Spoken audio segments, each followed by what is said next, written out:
मेरा ना एक फ्रेंड है जिसे अपनी बड़ी बड़ी डिग्रीज का बहुत ही ज्यादा घमंड है। वो अपने आगे किसी को कुछ भी नहीं समझता।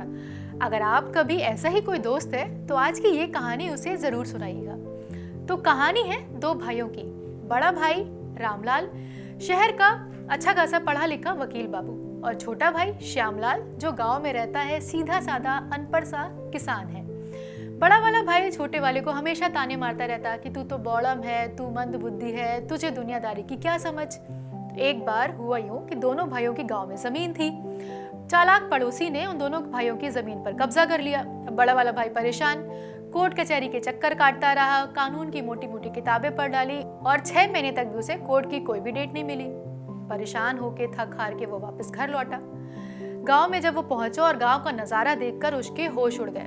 उसने जब देखा पड़ोसी का बेटा खुद छोटे भाई को जमीन वापस कर रहा था।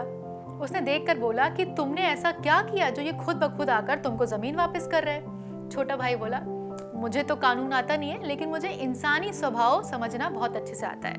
मैंने कुछ नहीं किया। मैं उस इंसान की माँ के पास गया और मैंने उनको बोला, माँ देखो आपका बेटा हमारा हक मार रहा है। सोचो अगर ये बात पूरे समाज में पता चलेगी तो आपकी कितनी थू-थू होगी। बस माँ ने अपने बेटे को डांट दबकाकर जमीन वापस दिलवा दी।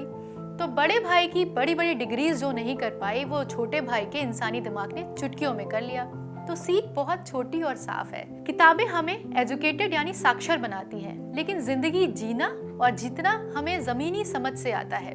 तो डिग्रियों के घमंड में डूबने से बेहतर है इंसानी स्वभाव को समझिए और सीखिए और बेहतर इंसान बनिए। हर मसले का हल कानून, कोर्ट कचहरी, लड़ाई झगड़ा नहीं होता। कई बार सही समय पर सही जज्बात जगा देना ही सबसे बड़ी जीत होती है। हमारी स्टोरी कैसी लगी कमेंट में जरूर बताएं और जुड़े रहें सोल के साथ।